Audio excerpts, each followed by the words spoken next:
Welcome back to The Technology Pill, a podcast that looks at how technology is reshaping our lives every day and exploring the different ways that governments and companies use tech to increase their power.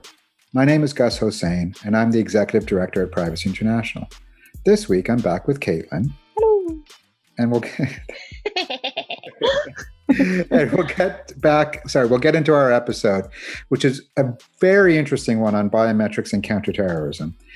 But first, we want to know a bit more about why you listen to the podcast.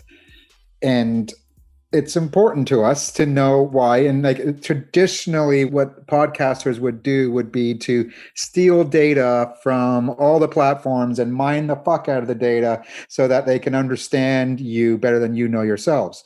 We can't do that, and we don't do that. And we have this really strange thing called ethics that says that we shall not do that. Instead, we ask you to knowingly and willingly give us information as to what motivates you to listen to this. So we have set up a survey, and we're going to give you the URL verbally, but it will also be attached to this podcast on all the platforms that you can click on. So here's the URL. You do HTTPS, thank you, and all that other stuff that you do. Then it's pvcy.org/TP survey. That is Technology Pill Survey. So again, I'm going to repeat it again. It's pvcy.org/TP survey. TPSURVEY. And we would be very, very, very, very grateful if you could just take a minute out and let us know how we can make this podcast even better. And we promise we will try. And we're always going to innovate, but it would be so much more interesting if we innovated based on your feedback. Cool. Okay. So let's move on. In this episode, we want to take a look at one of the biggest issues we face at the moment in privacy advocacy. And I say at the moment, but let's admit it's over the last 20 odd years now, which is counterterrorism.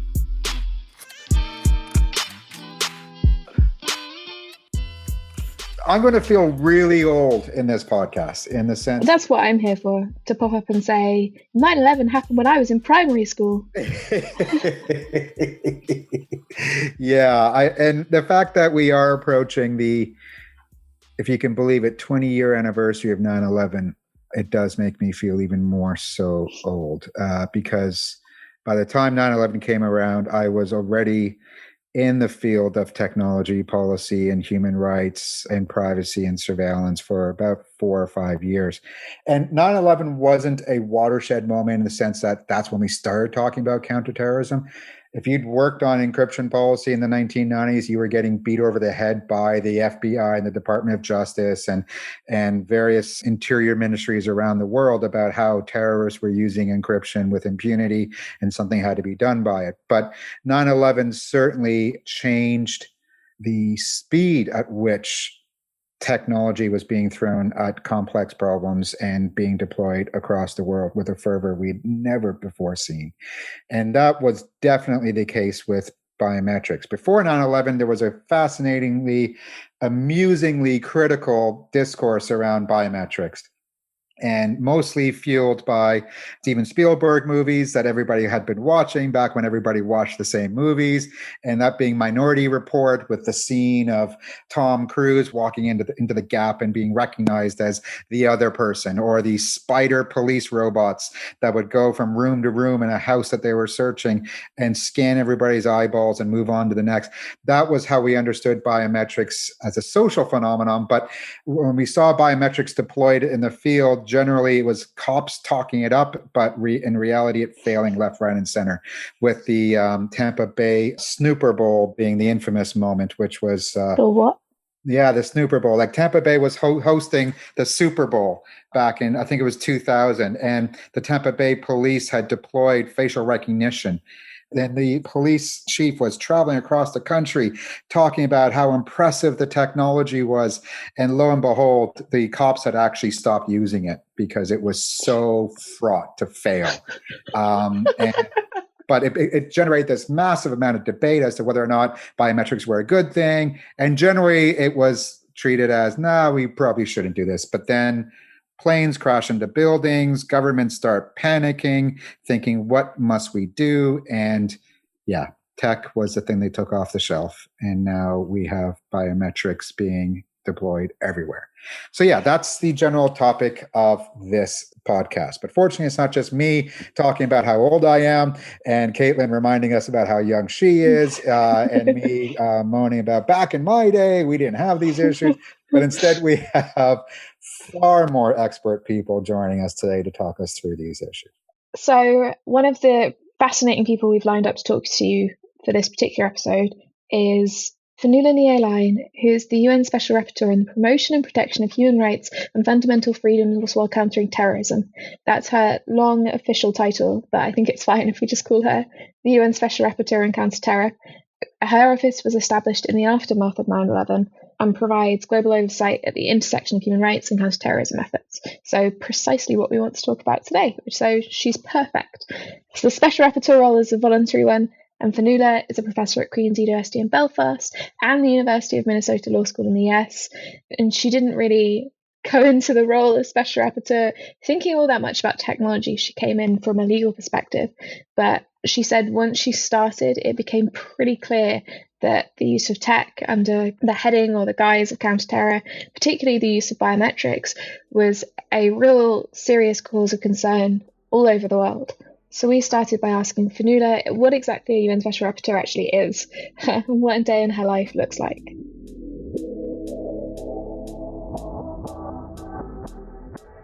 Special rapporteurs are independent experts. So even though we're selected through a political process that involves the vote of the Human Rights Council, we are in that sense elected from countries, and I'm elected from Ireland. Once you're appointed, you're independent of government. So your goal is to be independent and to engage independently with governments. Each special rapporteur has broadly three sets of what we might call capacities rather than powers. The first is that we issue communications. And what that means is a person or a group that believes, in the context of my mandate, that they have suffered a serious human rights violation as a result of a counterterrorism, countering violent extremism, or extremism measure, can write to the mandate. There's an email address and can outline what they've experienced. And the mandate then can proceed based on evidence collection or the verification of data to raise an allegation letter with the government. And we have hundreds of such letters, and given our limited resources, we make choices every day about which cases we engage on. But that's one mechanism.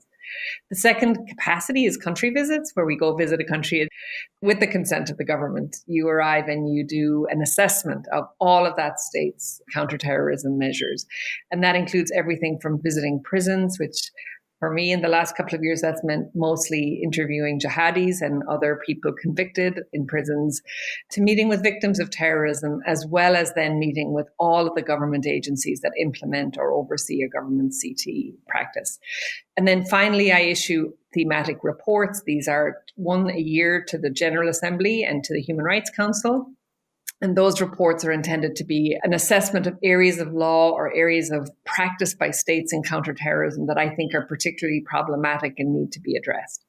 So those are the capacities. Maybe the one final thing to say that the mandate I hold does that no other special rapporteur does is I sit on something called the Global Counterterrorism Coordination Compact, which is a New York-based structure. Its forerunner was created around 2005 in the aftermath of 9/11. And this is the structure that engages with states in the New York security space around their counterterrorism practices. This has always sounded to me one of the coolest and hardest jobs in the whole human rights world. And I can't even get my head around how hard it must be to hear the stories, having to travel to these extraordinary circumstances, and I mean extraordinary in the true definition of the term, like such as visiting jihadis in prisons in various parts of the world, and trying to navigate all the politics, all the legal. And I don't know how you as a human being are able to stay on top of all of these things and navigate, whether it's the law, whether it's the extreme politics of counterterrorism law in any country around the world, and now the technology aspects. What got you to this point? I mean, I spent my life in Belfast, Northern Ireland, where counterterrorism and conflict were a daily part of the world I grew up in.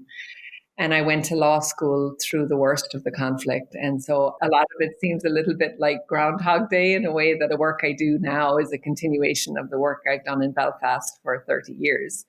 But nonetheless, you are right. The global scale of it is enormously challenging. You know, I have a team that helps me, a very small team, 2 amazing legal advisors and a team in Geneva, 2 human rights officers who support me every day. And we're always overwhelmed. It's like a tsunami. I mean, if we just think about ongoing issues in the Sahel and Libya and Iraq and the humanitarian disaster that continues to unfold in northeast Syria and Iraq, I mean, all of those are the daily work of the mandate. So it's not easy. It's really hard. On the side of politics, I think you have to learn to become a diplomat. I was a law professor who did a lot of policy work before I became special rapporteur. And now I've learned, I suppose, a set of things about functioning in a highly political environment where a lot of the work I do is not public, where some of your best work and your best influence is through engaging privately with governments. But it's hard. We are in an enormously permissive environment for counterterrorism, evidenced, for example, by the law passed on Hong Kong, where essentially the translation of Hong Kong's protest and democracy movement into a terrorism threat by China illustrates, I suppose, the culture of abuse that exists around CT with very, very few restraints. So all of that is really challenging. And I think we do a little bit every day. I don't tend to think too far out because I think you sort of have to keep your head down and keep going. My trial by fire was also in the post 9/11 environment where there was all the issues going on that you just described, and it was on steroids after 9/11. And I was just this awkward person who wanted to talk about the role of technology and the role of data and the role of biometrics. And most people really couldn't care less because they were rightly focusing on detention without trial, torture, and rendition, and all the other horrible things that were going on with people. But then I actually worked with one of your predecessors as the mandate started to look at questions of technology, questions of data back in the 2009, 2010 report from Martin China. That's right. It was Martin. Exactly. And so now you actually picked up the mandate to publish a report on biometrics. Why? My teenage children would tell you that they're the best tech people in our house, not their mother. But 2 things really drove the mandate and me personally. One was that when I started doing country visits, and particularly because we engage significantly with the intelligence services and the police and the military, it became clear to me, literally in my very first visits, how much datafication was at the heart of how states were managing their counterterrorism practice. It was, in a way, an epiphany for me because that hadn't been as obvious to me as an academic working on issues outside of the kind of day-to-day work of talking to states about what they are doing. So one was just that practical kind of moment of recognizing ways data was playing this central role for states in managing CT. The second was I was seeing in the Security Council, and I've paid a lot of attention to governance in my work as Special Rapporteur, an increased turn in the regulatory work that the Security Council has been doing, their focus on data and their encouragement to states in particular to address the use of biometric data. And that pivotal moment actually came the year I became Special Rapporteur, which was UN Security Council Resolution 2396. And in that resolution, the Security Council decided, I mean, the paragraph is paragraph 15. It's indelible in my memory at this point. Member states shall develop and implement systems to collect biometric data. So then again, I had this other kind of, epiphany, Joycean epiphany, where I thought, wow, here we have the UN Security Council mandating every state in the world under Chapter 7 of the UN Charter to collect biometric data. Oh, and by the way, there's no real reference to human rights in their requirements to do so. So it seemed to me like a license to human rights abuse. So those were the moments. And I maybe should acknowledge I had an amazing legal advisor who is a tech person, and she was adamant that we as the mandate should address this issue. So I've leaned very heavily on my legal advisor to help me get this work done. When you hear the UN Security Council doing something with a resolution, you tend to think that there's like a war about to break out. And so why the hell are they mandating on behalf of the world the creation of or the use of biometrics when traditionally this is either done, well, let's be honest, through colonial powers or through, one would hope, a democratic process where governments have to argue why they need to collect biometrics nationally and perhaps, well, as has often happened, at borders. Why is the UN Security Council getting involved in this at all to begin with? Well, that was exactly my question. I mean, at a general level, I was coming into the role of Special Rapporteur really, I suppose, sensitized to the need to look at governance and really look at what the Security Council was up to. So my very first General Assembly report to the General Assembly focused on exactly this. What is the Security Council up to in this space, and what's been happening in this space since 2001? And I think what I've really done fairly meticulously is actually chart this increasing role of the Security Council as what I've called a super legislature in CT generally. And the really important point here is CT is not like every other area, because the Security Council isn't doing this in other areas. There's a certain degree of balance or understanding that the balance between what the Security Council should be doing and what is rightly left to states, I think you see that more or less being maintained in other areas, but CT is the outlier. So that's the first thing, is this is just unique to CT. And the second question is, why is it happening at that generic level? And the answer is because we've created a permissive environment for the Security Council here, because we have no global definition of terrorism. What we have is a set of Security Council resolutions which say we're going to regulate terrorism, and none of us will define it, which means we all get to define who our terrorist is at the national level. And because we all agree at a very generic level that terrorists are bad, then we're going to give ourselves all of these tools to manage that threat.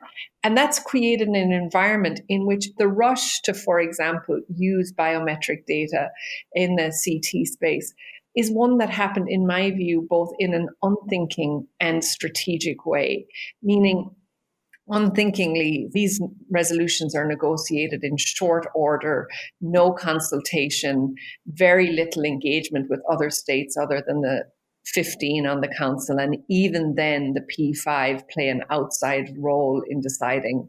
So you have this sort of headlong rush into this, oh, let's pick up these tools, oh, and this happens to be a tool we'd like to use. But also there are a number of states, I think, as we know, who've had long-term commitments to data collection. They govern by data collection. They use data to enable their often autocratic or rule of law diminishing modes of governance. And those states on the council have a clear interest in having the imprimatur of a Security Council resolution validating their use of data. So that's how it happens. And the problem, I think, is that we are not looking at that space enough, and no one is calling it out except maybe a lonely NGO and a lonely special rapporteur saying this is an impingement on sovereignty. It's bad for human rights. It's bad for governance. You would not get this kind of biometric data system through most national parliaments in this way. But now you've just done it by fiat. As somebody who has fought in a number of parliaments around these issues, particularly around biometrics, the reason why I like a parliamentary fight, the reason why I like a practical fight around these issues is because I can articulate how techno-solutionism that emerges around biometrics is all faulty, that in reality, this will not work the way you want it to work. So practically, this is going to be challenging. Or as you've just identified, the governance challenges around deploying grand biometric national scale systems, whether the law can overarch it or whether it can be regulated. It's just a nightmare in the making. Yet particularly in democratic fights, I can articulate those things and almost skirt the human rights issue because it's hard. First of all, I'm not a human rights specialist like you are. And for me, I don't fight what's in the imagination of the despotic ruler who governs by data. I don't fight that kind of entity because I fight in the real world where that system doesn't work. That the fear of their governance by data, it isn't that it'll be a perfect system. It'll be that it's an imperfect system that crushes both people they want to crush and people that aren't intended by the system to crush, and all the problems that arise from that. But I'm curious, from the strict human rights concern, how do you approach the question of biometrics? The challenge is, do we frame it as a human rights issue? And I just want to say, I do think we have choices to make in framing that sometimes it's useful to frame it as a human rights issue. Sometimes it's more useful to frame it as a sort of a governance sovereignty issue, because not all states want to hear that human rights argument, but maybe more open to the governance argument. How do you fight it on a human rights ground? Well, I think the first thing, we start with some basic premises. Biometric data is sensitive, and from that sort of question of sensitivity, it's specifically sensitive because it's so unique. It's so intrinsic to the dignity, to personhood, right? And in that way, you start from kind of connecting data, biometric data, to sort of individual personhood. And then you start to think about what the implications are. Not just, I think one of the places most people start in the sort of privacy realm, where there's an sort of an obvious first port of call, which is the negative effects of the use of biometrics are around privacy. And I think that is a good place to start. But I think it's a sufficient but not necessary place to start from a human rights perspective, because you want to then understand how misuse of biometric data amplifies the negative impact on a range of rights, not just privacy, the right to work, the right to family life, the right to practice your religion freely, the right to fair trial. Like, I think we have to kind of make the case for the way in which privacy functions as a gateway right. And when you use these data, there's just a broad set of implications. I think the other place that I think we want to make the human rights argument from is that negative human rights impact of the use of biometric data is going to be amplified in the cases of groups and persons who are already marginalized or discriminated against. I recall the report of my colleague Tendai Achume, the Special Rapporteur on Racism, to the General Assembly this fall, which focuses on the interrelationship between new technologies and race. And I think that report is extraordinary in amplifying the way in which that interface has been historically problematic and continues to perpetuate inequality for Black communities in multiple ways.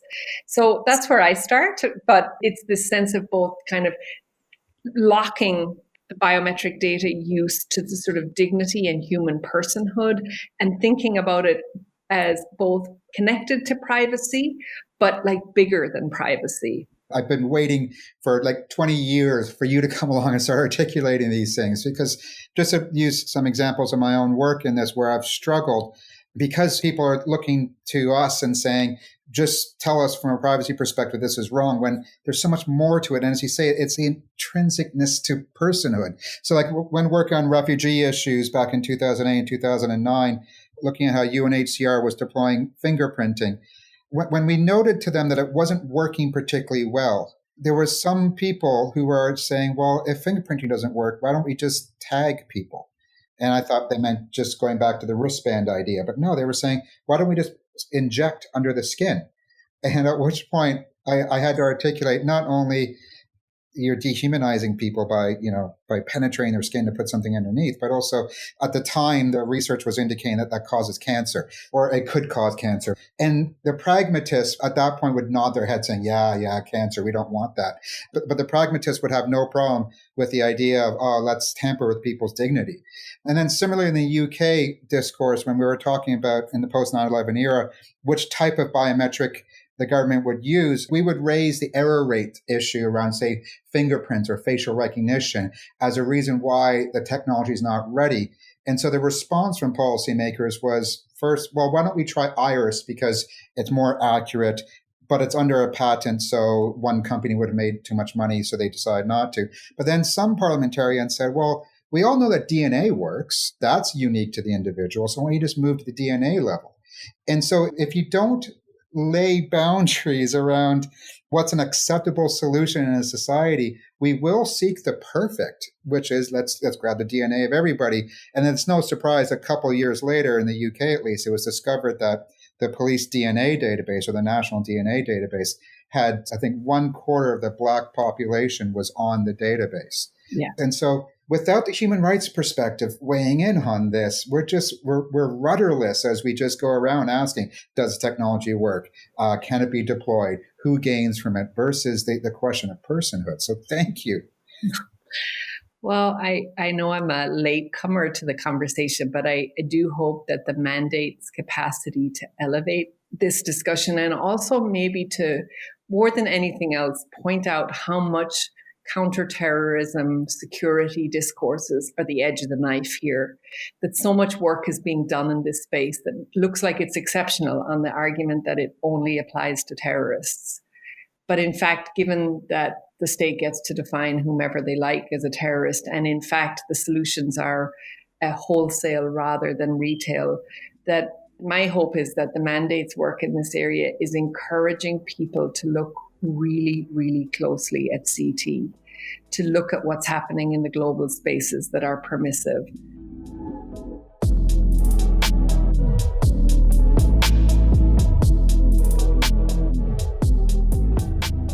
I'm so grateful we were able to get her time on this podcast, because she's a giant. She's an intellectual giant. And also, we're just so impressed that the UN was wise enough to choose her for this role, and the way that she plays this role, that is to, again, understand the UN Special Rapporteur after 9/11 was the role that would go to Guantanamo Bay and meet with detainees. And so this is a very important post. And the fact that this issue is of such importance to somebody in that role shows how much biometrics and counterterrorism has become intertwined.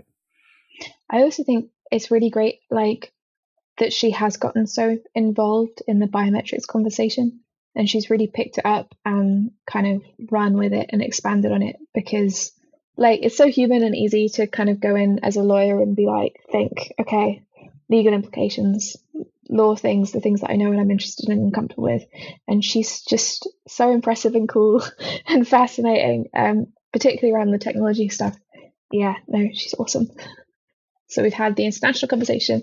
Now we wanted to talk a bit more specifically about places and individual moments in which biometrics have been deployed around the world. And the first conversation we had was with Ninatoff Janagara, who's a PhD at Stanford University, who's been working with PI on examining the US's military application of biometrics in Iraq and Afghanistan after 9/11.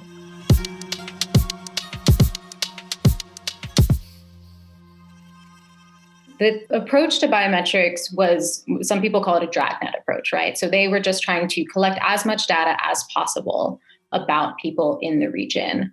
And the kind of objective of military commanders during these wars, post-Cold War military engagements in general, the enemy isn't clear, right? It used to be during the Cold War, we know who the bad guys are, right? That's our opponent. Now, with terrorists, there's much more ambiguity about who is actually terrorists, right? They're often living among people who have nothing to do with those political causes. So identification, right? Being able to sort out the good guys and the bad guys became their objective. And they were under the impression that collecting data about everyone would make it easier to track who's a good guy and who's a bad guy. And I'm not being reductionist by using those terms. That's actually sometimes what they call them. It's really interesting because one of the classic examples used in this whole registration idea is William the Conqueror in 1066. When he took over these isles, one of the first things he did was a registry of all the people and all the land. It's basically, he wanted that book that said, this is now what you own. But as you say, in the Cold War, it was different. You wanted a registry of all the people you were fighting against, and they were the ones with the furry hats. But now it's just, we don't know who these people are. So let's just go back to the William the Conqueror approach and just get everybody into a system. Yeah, it's a census approach, basically. I mean, there was a little bit of extra targeting around what's called a military aged male, but even that is a very ambiguous category. So it's like a male in between the ages of 15 and 70, which is, or that looks like they're, at least 15 years old. So, I mean, that is just such a large swath of the population, and people were compulsorily registered. There's stories or reports of people being pulled off of buses, out of mosques, going door to door just to collect this data. Do we know how many people ended up in the database? Yeah, so on ABIS, which is the Automated Biometric Identification System, they say they have 7.4 million identities, and that around 3 million of these were collected in Iraq and over 2.5 million in Afghanistan. So most of the people in that database are citizens of one of these two countries. It's like the population of London in a biometric database. Yeah, my husband is from Denmark, and their entire population is 5 million people. So wow, it really does put it in perspective. And did the practice differ between Afghanistan and Iraq? So it started first in Iraq. That kind of laid the groundwork. And when the biometrics program was rolled out, it wasn't like they carefully planned what they were going to do and then implemented it, right? This is post 9/11. There's a lot of chaos. There's a lot of fear, and there's a lot of military funding, right? So the US was already using biometrics, but mostly for like personnel management, like getting into restricted facilities. And it's only after 9/11 that they start to use it for detecting people from outside of their community. And so it was first people who were detainees. Later, that expanded to people who were potentially going to apply to working on the military base, locals. And then it got to the point where it was that dragnet. So by the time Afghanistan started, or at least the biometrics program in Afghanistan around 2010, that was already kind of the policy. So military commanders were encouraged to incorporate biometric data collection in any of their field engagements. So if you're going out for whatever reason to a village, while you're there, you might as well register everyone. It's interesting how that back in 2001, 2002, 2003, I was tracking the deployment of registration in the US of foreigners. They first started taking biometrics of everybody they had detained right after 9/11. And then they started requiring foreigners who live in the United States, and I know there's a US term for it, but even that term's changing, that come from certain countries. And then that expanded to people visiting the United States from those certain countries. And then eventually it morphed in 2004 to the US Visit Program, which is everybody who's coming to the United States, except for those damn Canadians who come in under some other regime. So that what starts as like a very targeted, there are bad people who we want to register to, this is just going to become common practice for administration of whether it's our borders or of the lands that we now own from our wars. That's just the story of biometrics, isn't it? Yeah, it's a classic mission creep. So what do we know considering that mission creep? Considering at one moment in time, it might have been somebody they detained or they took off a bus to it becoming institutionalized. What do we know about the accuracy of the data on the database? I mean, so one of the difficulties as an advocate or as a researcher is there's just a lot of opacity about what is in that database, right? So everything that we do know about it is like coming from oblique angles. That being said, there have been reports of people being, for example, denied entry to the United States, a visa, because of some sort of entry in the database. They're not really sure why, and they aren't privy to that information, right? It's not your right to know why you've been denied. So there's the compilation of the database, which has like the identities, right, that are tied to your fingerprint or iris data. And then there's also a watch list. They rely upon each other, but they're not exactly the same. So there's around 300,000 people on the biometrically enabled watch list.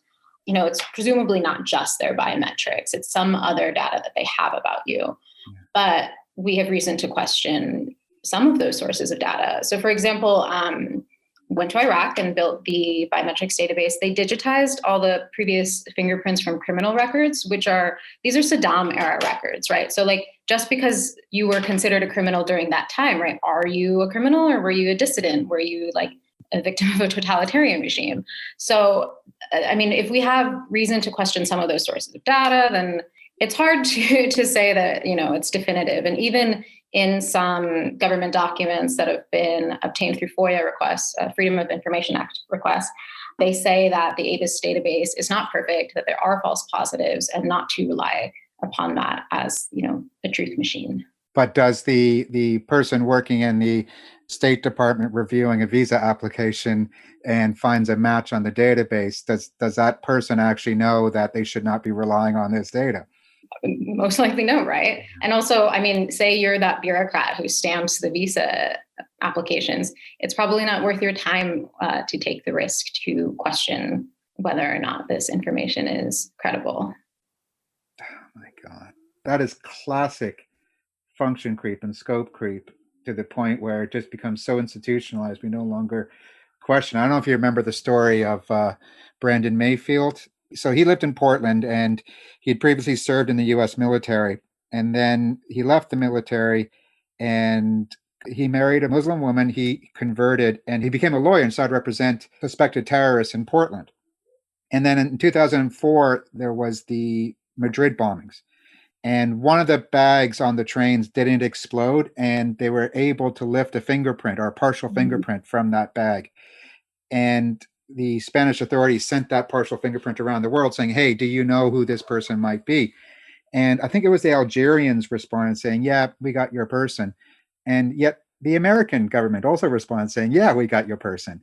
And they said, it's Brandon Mayfield. It has to be Brandon Mayfield. Look at this guy. He fits the profile. We have his fingerprint because he had the audacity to serve in the military. And he fits the profile because he converted to Islam. And look, he's associating himself with known terrorists. And they detained him. They were packaging him up, ready to send him to Spain. And they had senior FBI fingerprint specialists say, yeah, it's 100% match. Bingo match was the term that was used.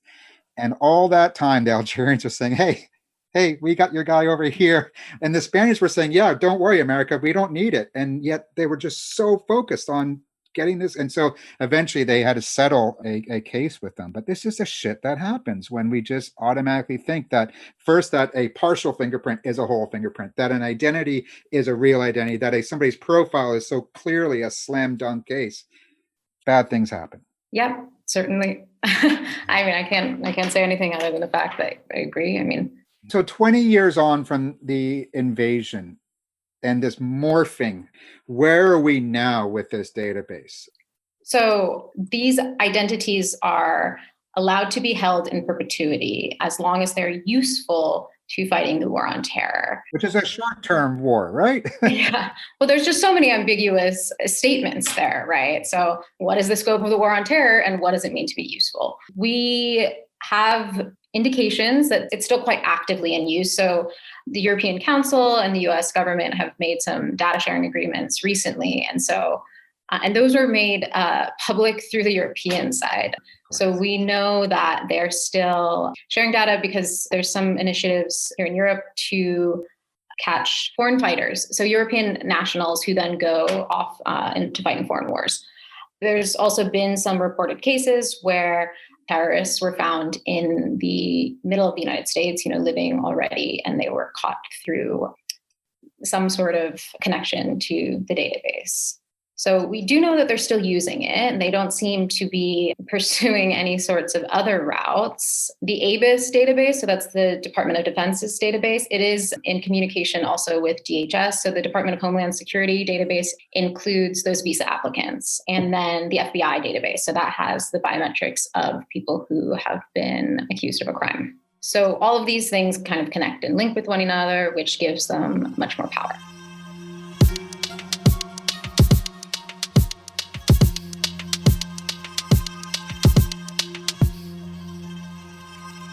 And so that was a fascinating discussion about how essentially it is about mission creep and function creep, and that once a system is made, even if it has no point, it will get integrated with other systems that they also might not have a point. But ultimately, it leads to the building of an infrastructure that nobody shall ever question ever again, and will become an authoritative source of truth about people and the world. And just hearing her speak about that journey and having seen it to some degree, it makes me think a lot about where we are now with COVID.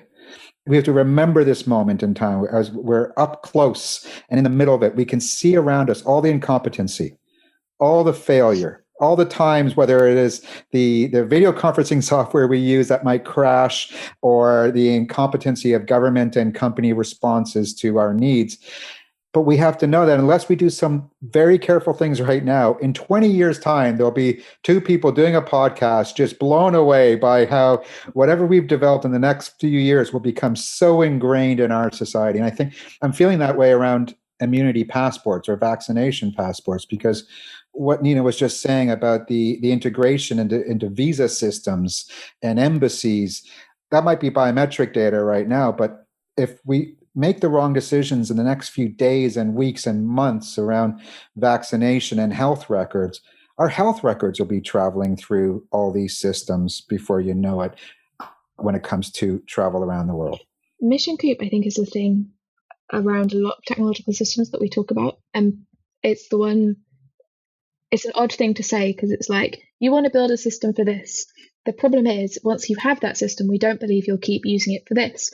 And it's a fairly easy thing to say because it's happened so frequently. People start saying, oh, well, since we have it, we might as well use it for this. But it's also fundamentally saying, hey, you say you want to use it for this. We don't trust that in 10 years that's true. Like, we don't trust you. And that's a difficult argument to make, because people will go, oh, why don't you trust me? Rather than saying, what safeguards can we include? How do we make sure this is purpose limited? How do we do these things? So mission creep is a persistent problem.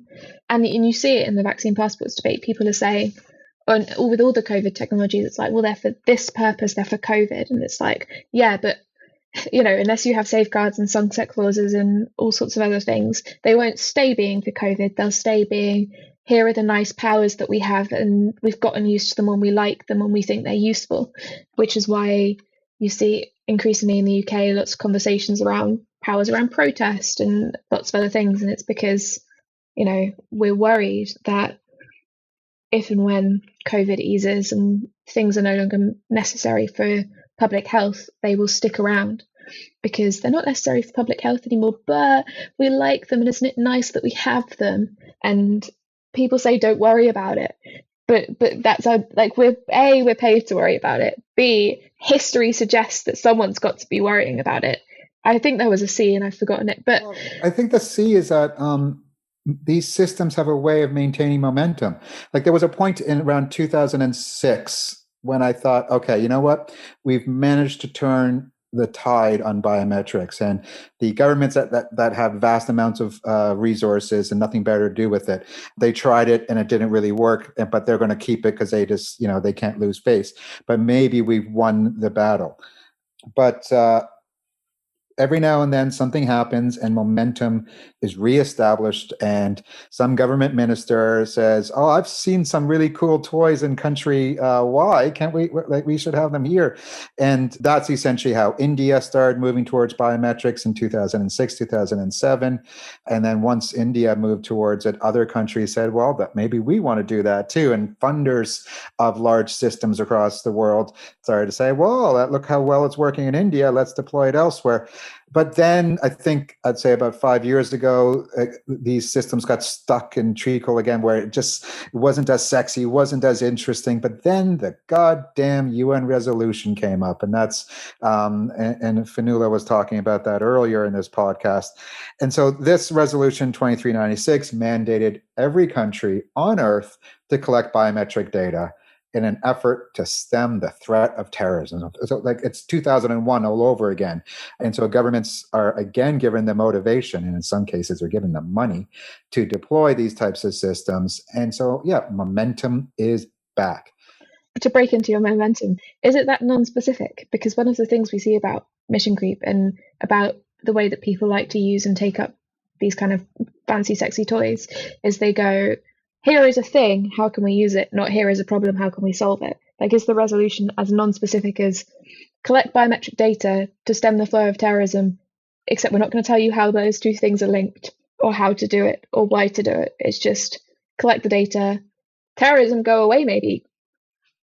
And you've described, like, I'm getting flashbacks to post 9/11 international initiatives where we go to meetings or we would try to do our advocacy against these institutions. But you've described essentially how international institutions work. They give mandates to say, yes, whereas there would be this global problem, here's a one paragraph mandate to use these clever toys.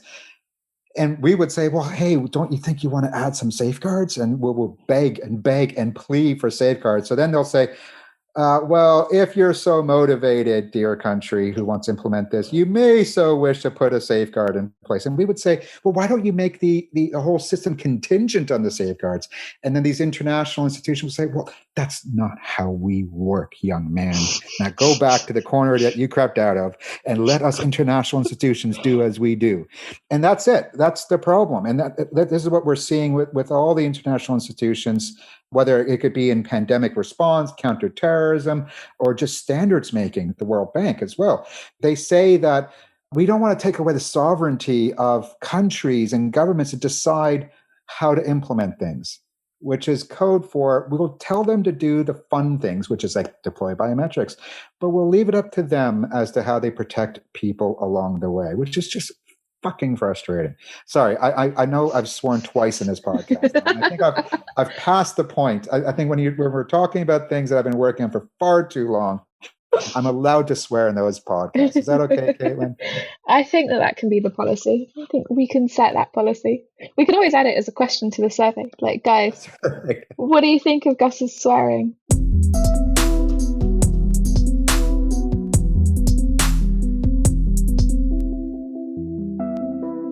Let's bring this back. And talking about bringing things back, let's welcome back to the podcast Dr. Karen Weisberg. Karen is a lecturer at the University College London. Listeners may remember that we spoke to Karen back in the summer of 2020 about identity systems and registration in Kenya.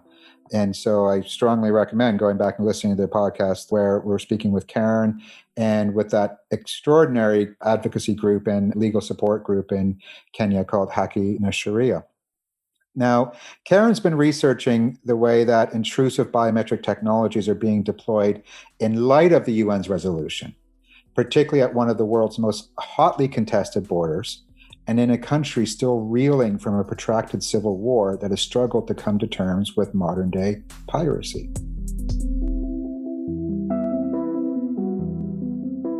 So I've been looking at the case of Israel and Palestine and the case of Somalia, where biometrics have been deployed for a whole range of purposes, including counterterrorism, and trying to essentially learn lessons from those cases. It kind of drives me nuts that you have to raise the UN Security Council. Like, this is the body of the UN that's supposed to be involved in waging war or not.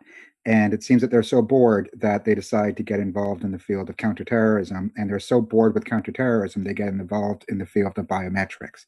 It just feels like a waste of everybody's time and energy. But I don't want to pepper anything you may say, because for all we know, you may say that the use of biometrics in Israel and Palestine is so effective in dealing with terrorism. So on that note, how is facial recognition technology actually used in border crossings? Probably unsurprisingly, I do not have a lot of positive things to say about the use of biometrics and its deployment in counterterrorism and in the larger project of the global war on terror. And one of the really striking things that I learned in doing this research was that biometrics has recently been deployed in border crossings in places like the West Bank, which is part of the occupied territories in Israel. Checkpoints are essentially part of the Israeli government's matrix of control and really part and parcel of the military occupation in the West Bank. They have long controlled the movement of Palestinians both within the West Bank, but also between the West Bank and Israel, really maintaining a system of segregation. And what's happened is that in recent years, many of these checkpoints have been essentially upgraded. And we've seen the use of facial recognition technology. So what this essentially means is that Palestinians now will simply approach a turnstile, they'll scan their ID, they'll stare into a camera, their facial biometrics will be captured, and then within seconds, facial recognition software will authenticate their identity and then either allow them entry or not.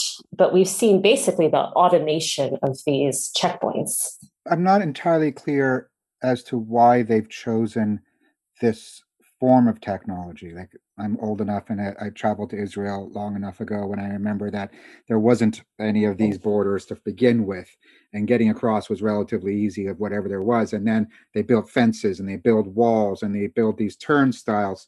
And these are people to whom they can issue documentation as much as they want. What is the point of the biometric check itself within this highly controlled interface between two geographic and political entities? Yeah, it's a great question because, of course, there's a lot of low-tech aspects of the military occupation. And a lot of Palestinian activists, people like Noura Erakat, whose cousin was sadly killed recently at a checkpoint, have long discussed how damaging checkpoints have been for Palestinian communities in terms of dividing them for their ability to exercise their civil rights. And I would say that checkpoints for a very long time were really notorious, really emblematic, I think, of the kind of daily humiliations and frustrations that Palestinians had to face, especially because they were often notorious for very long queues, Palestinians often waiting for hours just to, pass through one of these checkpoints. And one of the things that I think the introduction of facial recognition technologies has done is actually in some ways to humanize the checkpoints, to make them more quote unquote frictionless, to make the wait times much shorter, and also to limit interactions between Palestinians moving through them and Israeli soldiers. And the company that has installed these facial recognition technology has even claimed that there's, nothing unethical about the deployment of this technology. And if anything, we see similar technology deployed in, increasingly in airports across the world. So I think what a lot of civil rights activists and human rights activists have argued is that this technology in a way helps to normalize what is really a military checkpoint. It makes it seem more like a kind of normal border crossing. It humanizes it in a way. And in that sense, there's a lot of, I think, risk that it essentially helps to maintain what is really an unsustainable situation of indefinite military occupation. I find that ridiculous in the sense that, as with somebody with a Muslim last name, I can say no airport on this planet feels like a comfortable environment, and no border point anywhere can be made more humane in that way.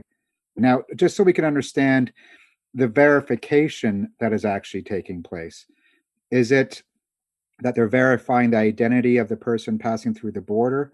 Because that's not a way of combating terrorism. That's a way of just saying, hey, do you have a right to access and do you not have a right to access? But unless they're doing facial recognition against some database of terrorists, or as we've discovered in previous podcasts, some ridiculous AI that says you look like a terrorist because your face has traits of a terrorist. What exactly is the security being gained here by the use of biometrics?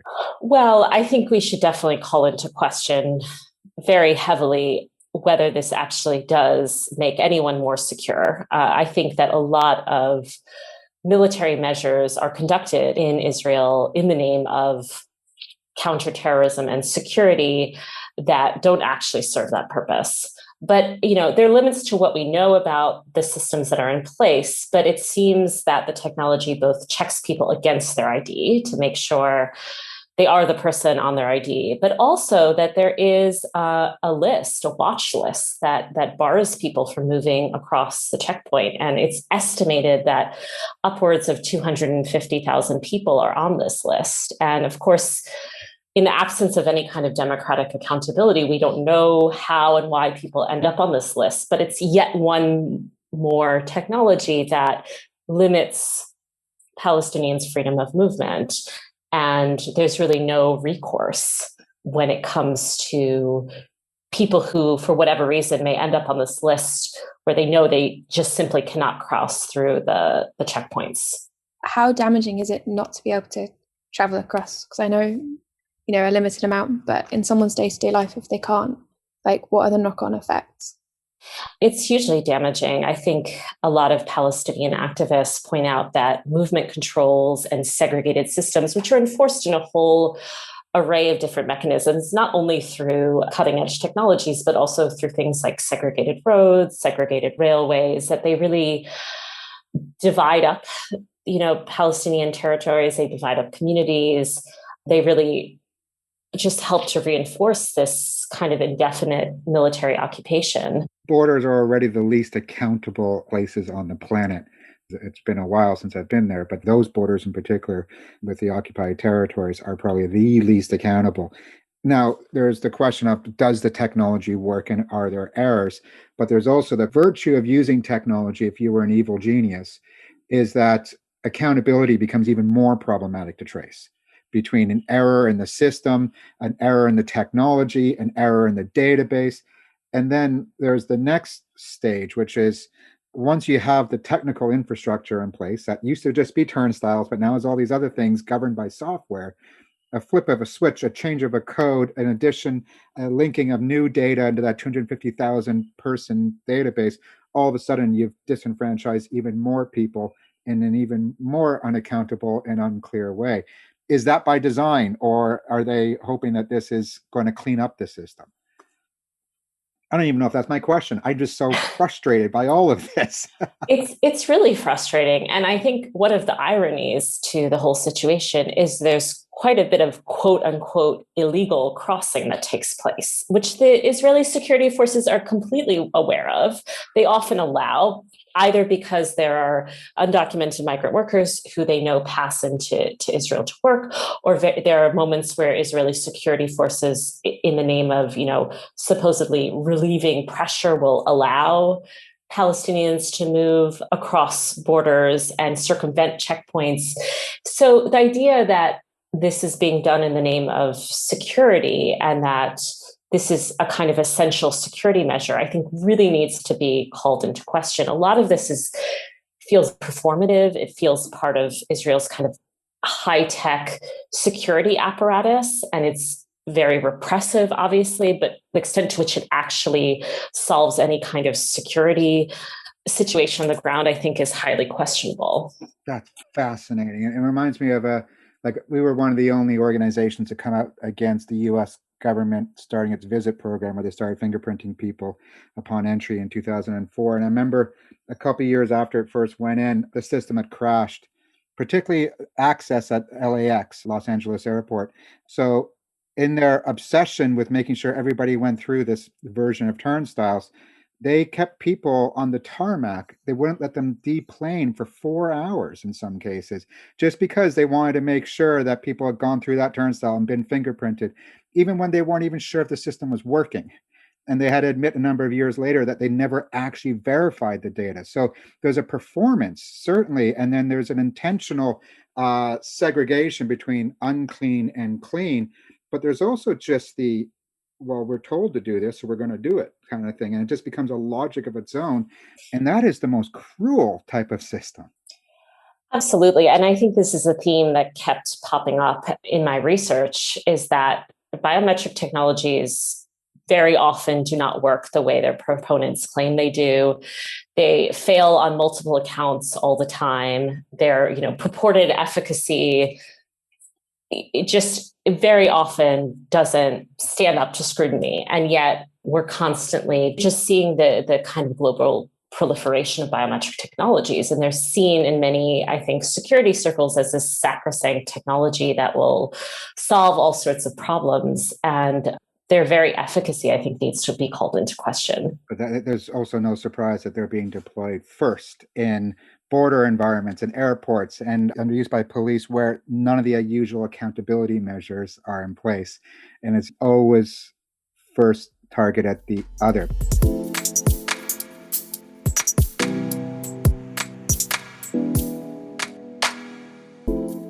Let's shift to Somalia, where this whole question of who is it targeting becomes part of the interesting question in its own right.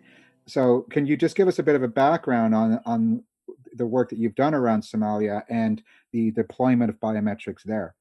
Yeah, so just a little bit of background on Somalia. So Somalia has been recovering from a very long, very protracted civil war that started in the late 80s, early 90s. I think it's a very common characteristic to hear Somalia described as a kind of failed state, which I don't think is an accurate portrayal of the country. I think even at the kind of height of the civil war, there were many regions of Somalia that remained stable, where there were state-like entities that were still governing. And now there is, a government has been reinstated in Mogadishu, the Federal Republic of Somalia. But its ability to really exercise control over the region is quite limited. And there are various other kinds of players on the ground and actors on the ground that exercise who are governing in many respects. There's also a range of foreign and intergovernmental actors who often work in coordination with the federal government of Somalia, who engage in a lot of security operations on the ground, many of which involve biometrics. So we have entities like the US Department of Defense or the UN Trust Fund for the fight against piracy. And we also have a lot of humanitarian organizations that are also deploying biometrics, like the UNHCR, for example. So we're seeing biometrics being deployed for a whole range of reasons, military reasons, non-military reasons in Somalia. I think one of the most striking uses of biometrics is actually in anti-piracy operations off the coast of Somalia.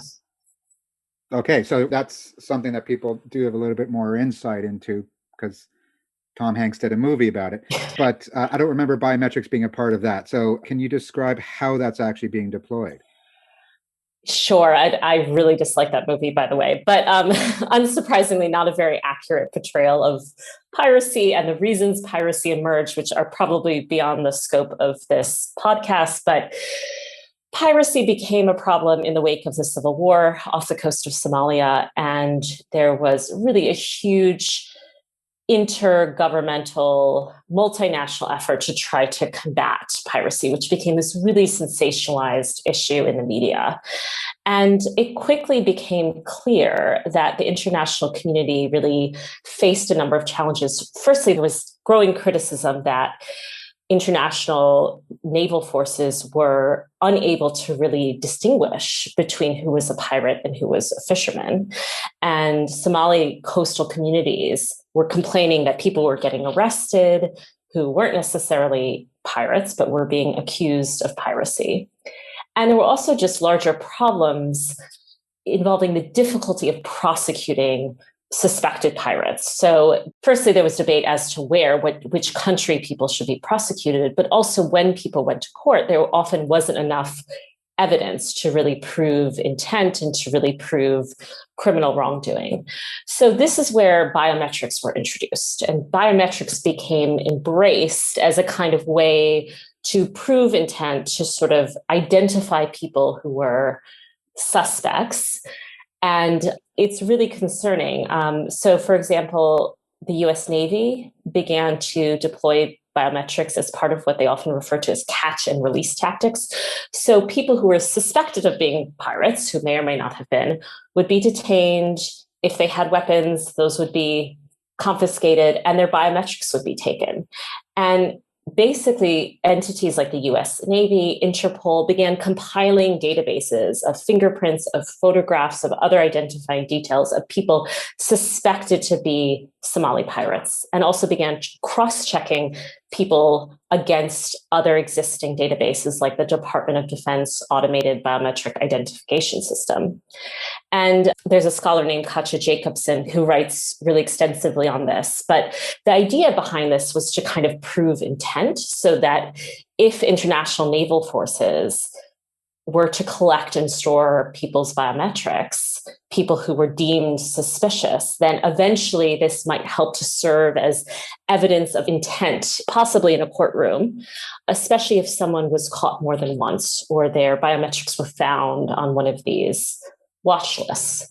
There's just so much to unpick there. Like, first, a catch and release program, that's what you do to fish. You don't do it to human beings. And second, just because you're unfortunate to be caught in this net twice, that tends to prove that the catching and the netting is the problem, but somehow it proves that the individual is the problem. It's hugely problematic. I mean, international waters are notoriously unregulated spaces. There have been all sorts of accusations of human rights abuses against suspected pirates at sea. And of course, I mean, naval forces basically have full discretion to determine who is someone who might be a suspect, to take their biometrics. And there's just enormous scope for harm. There's enormous scope for discretion. There's very little oversight. There's just an incredibly blurry line between who's a fisherman, who's a pirate. It's very difficult to assess guilt under these circumstances. And there's also a much broader debate, which we probably don't have time to get into, as to, why piracy emerged in the first place and the international factors for that. And the reason why trying to combat it in this matter really doesn't get to the root causes. And both of these examples we're going through, I keep on to querying the momentum that goes behind these systems. So now it just becomes a practice in its own right, and you can never imagine de-escalating. You can't imagine removing these systems, let alone, as you identify, trying to address the actual causes. No. We're just going to pile on top the various technical systems because there's so many vendors out there and so many existing databases to plug these things into. It's a system with its own momentum. Absolutely. And I think you said this earlier, biometrics takes on a logic of its own. Another really interesting instance of this is in 2013, the United Nations Food and Agricultural Organization began biometrically registering artisanal fishermen off the coast of Somalia.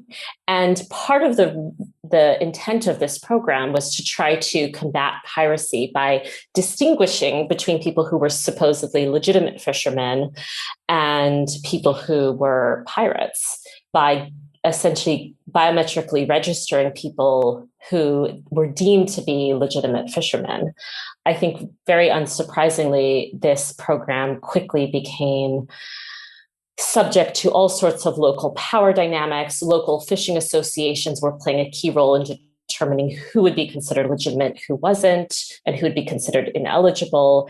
And it also meant that, many people who had no involvement with piracy simply weren't registered in the program and thus weren't given the same kind of benefits and freedom of movement, but also that people who were involved in piracy weren't able to kind of move into other kinds of livelihoods and, get support and funding to move into less criminalized professions. So I think the use of biometrics to try to neatly distinguish between who is a supposed pirate, who is not, has just been based on really, really dubious assumptions. Similarly, when I was working on biometrics in that region, 2007, 2008, I was brought in to talk about biometrics and to talk about how problematic biometrics were, like the fingerprinting process, the photographing process. And I kept on trying to get people to not focus on the fingerprinting and the facial, other than like looking at error rates and how ridiculous it is, but rather to understand that you're building something. There's a infrastructure that people will have to find a way to navigate, and there'll be systems that emerge, and so the local elder is going to have even greater power in a system that's not questioned because it's technological and all these sorts of things. And this is just happening time and again. So I'm curious for you, as somebody who researches biometrics, and I'm using air quotes, how much of your work is actually about biometrics versus this new type of world we're building with almost thicker walls because they are technological, and not because it involves ones and zeros, but because it involves vendors, it involves political momentum, it involves technological solutionism? I mean, these are, at the end of the day, as much political systems as technical ones. And they're about categorizing people. They're about reinforcing systems of segregation, determining who is free to travel, who is not, who is a suspected criminal, who is a so-called legitimate fisherman.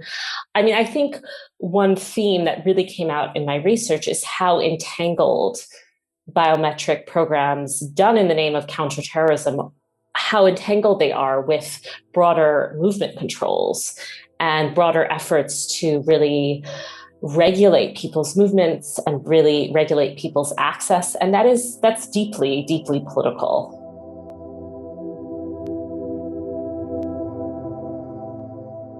I'm not in this because of the tech. The tech is why I'm in this, and these larger, broader questions, that's everything.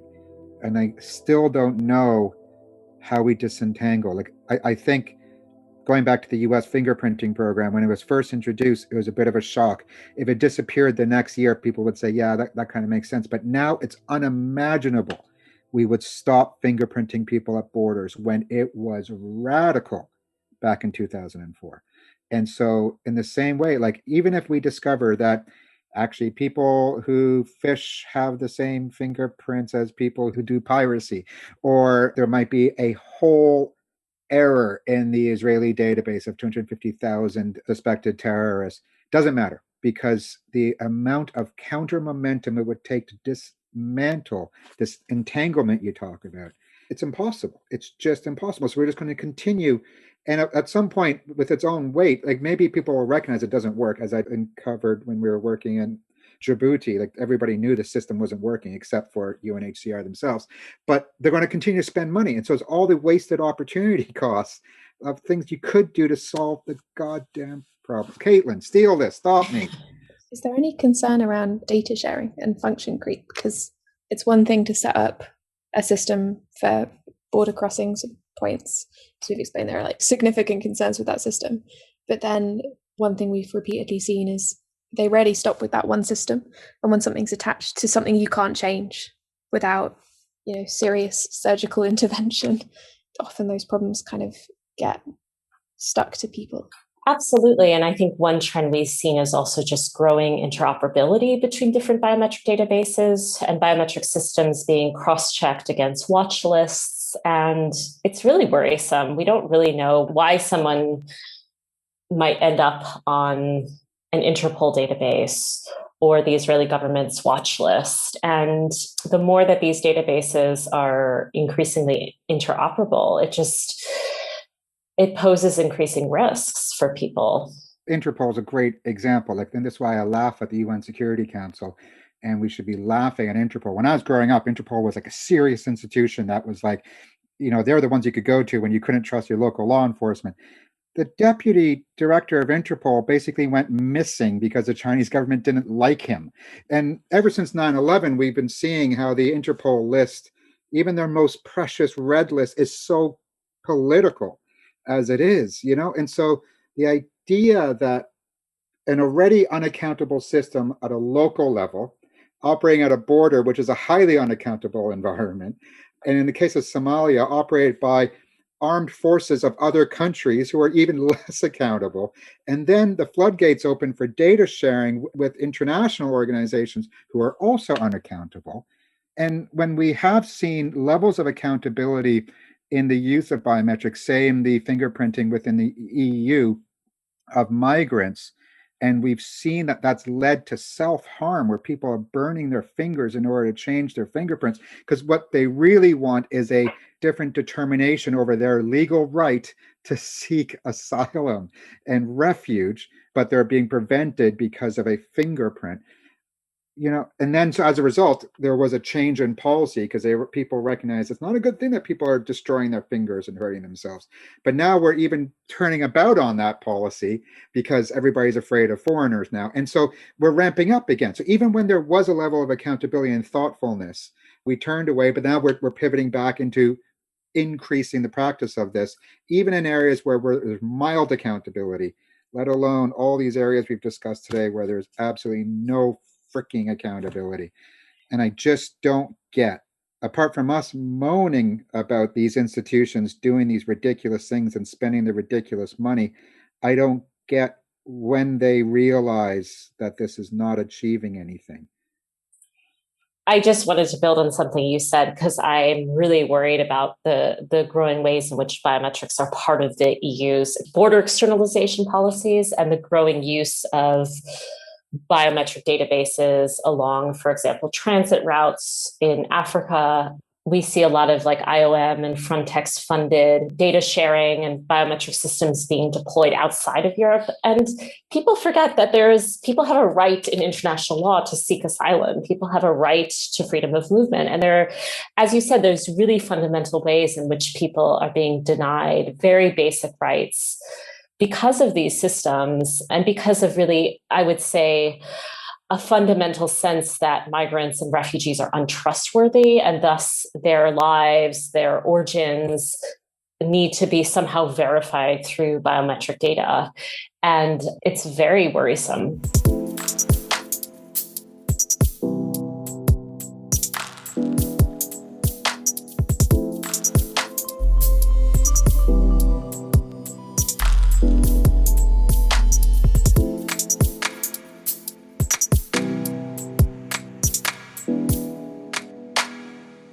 I hate that trend. That trend sucks. We see it more and more. I think it's because it's an easy political win for people to go migrants and asylum seekers, and you'll often see them conflated, migrants and asylum seekers. So, in language, migrant becomes to mean the people, jumping off the boat, coming over the channel in the UK. And it doesn't mean, the Australian hopping off the plane to come to university or start work in the UK. So that you'll often start to see migration and asylum conflated, and you'll start to see people saying asylum seekers, by taking a dangerous route to the UK, are jumping the queue or are, doing something inherently untrustworthy, illegal, problematic. And it's like, everyone has a legal right to claim asylum. If we were just talking about law, they've done nothing wrong, for one thing. And for another, like, the demonization is just so cruel. Like, even if it wasn't claiming that people are criminal that aren't, even if it wasn't denying them access to their human rights, it would still be incredibly cruel. And the EU are doing it all over the place. We have a whole project on border externalization, and the EU handing out money for these kind of technologies in countries to stop people from getting from those countries to the EU. And it sucks. And we've done a podcast about it called, I think it's called EU Exporting Surveillance, with Eden, who's our advocacy director. Yes, I'm getting the nod. He's our advocacy director, and he runs this project. But it is a kind of incredibly frustrating. These people are untrustworthy. Let's subject them to all the surveillance technology that soon we want to, use in more places. And that's where I want to be a little controversial, which is at the beginning of this podcast, I was doing the whole old man routine, saying I remember a day when before 9/11, fingerprinting was only done to criminals. And so we were hoping to stoke the middle class outrage of being fingerprinted, saying, hey, I'm not a criminal. Why should I be fingerprinted? Hoping that would cause critical reflection about the deployment of biometrics post 9/11. And it feels like we're being set up to do that again and to say, hey, why am I being biometrically scanned? I'm not a dirty asylum seeker. And we almost need that other in order to be offended that we're being treated the way that our governments treat anybody they can treat in this way if they take away their rights, which is what they're trying to do systematically to everybody anyways, ultimately, in order to ease our processing through whatever systems they've been building that started at the border, that started over there. It sucks, and people let them do it because it's a trend. It's a pattern you see throughout history. It's first off, dehumanize them. They're not really people. You don't really have to think about them as people who've been through something awful, who have families, who have people who love them, some of which are already here that they're trying to meet up with and join, which you see all the time with kind of unaccompanied migrants on the US border, who frequently have families that they're trying to get to who aren't allowed to go join them. First off, dehumanize them. Second off, you can do what you want to them then, because the outrage isn't there. And, migrant groups and migrants' rights groups all over the place are trying to do the same thing, which is say these are people, and the problem is it's so difficult to explain to people that you should care about other people. And it's incredibly, incredibly frustrating. And it's the thing with all of the biometric stuff is it's a technology that's looking for a problem. Like, it's not, we have a problem, here's how we solve that problem. It's, we've created this system that's designed specifically for this thing and it works really well. We can prove that it works really well. It's, here is this technology and we're trying to sell it to you, and we're trying to work out all the best ways in which we can deploy it because it's a cool technology and it will make us money. And it's so irritating because often it doesn't work. Like, it just doesn't work. It doesn't work well. When it doesn't work well, it puts people at risk. And also, even if it did work well, it would still be a horrific technology because of the invasion of privacy it involves, because of the nightmare kind of surveillance scenario, which is becoming increasingly not a nightmare. It's becoming reality. And its use in counter-terror is a problem because of all of the reasons we've outlined in this podcast. And it's a difficult one to argue against because people are scared of terrorists. And that's not an unreasonable fear. Like, the comparison people often make is to other forms of, you're more likely to die by this, you're more likely to die by this. And that's true, but you can see why people are more worried about terrorists, or in America, kind of, we're recording this after 2 mass shootings in 2 weeks in America. So in America, gun violence. But you can see why that is the scary thing. And you can see why people want the reassurance and the safety. But the problem is, people also want to live their lives, and they also want human rights, and they also want assurance and safety as they go to the shops and as they live. And that's as true in Iraq and Afghanistan as it is in the US. And it's just true in, Palestine and Somalia as anywhere else. And because those people are over there, for some reason we're okay with, I say for some reason, for all the obvious reasons, we're okay with distributing this technology and using this technology on those people. And it sucks and it's not fair. But again, it's so difficult to explain to people. You should care about other people. You should care about those people as much as you care about next door. When the U.S. deployed the U.S. visit system, well, in its earliest forms, it started fingerprinting visitors to the U.S. from a number of select countries. And Brazil was one of those countries. And so the Brazilian government decided to retaliate by requiring the fingerprinting of Americans visiting Brazil. And I remember there was a press conference where this was raised, and Colin Powell was the Secretary of State at the time. And when the question was raised, like, how do you feel about the Brazilian government fingerprinting Americans? He was outraged. And it's like, we're going to talk to them about that. It's like, whoa. So fingerprinting is only okay at borders when you do it to others. And you never thought that someday you might be an other to some other place you might want to go to. We don't trust them, but they should trust us. It's unacceptable that they don't trust us. It's like the world's worst form of fiction, Like, how can an author be so stupid to not imagine this? But lo and behold, this is the world we're in. Yet equally, this is a fantasy world we're talking about because none of us are traveling. And we're still under lockdown in the United Kingdom, and we're all trying to imagine when that day will come that, if only I could get a ticket to travel on a plane, and before I travel on that plane, be treated like a criminal at an airport and be interrogated and searched, and in most cases body scanned, which is the equivalent of a strip search, board on an airplane, land in a country and be treated like a criminal and be fingerprinted and face scanned and whatever else they want to do, just so I can go and see my loved ones for the first time in a very long time. So how about we end on that note? Yeah, that's almost optimistic. Almost.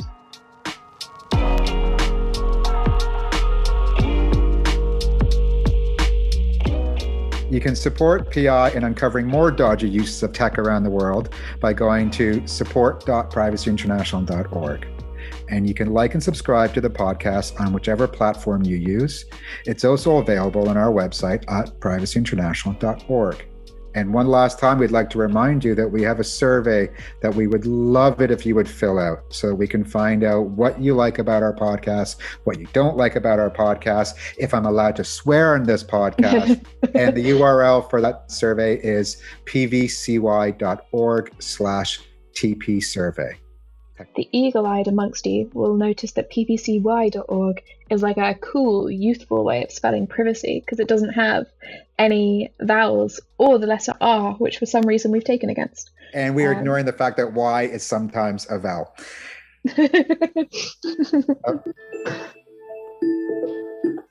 Sorry, that's the alarm that says I have to go pick up my son at school. Okay, we better finish then. Yes. Music courtesy of Sepia. Podcast produced by Max Manel for Bureaucracy International. Thank you for listening. Peace.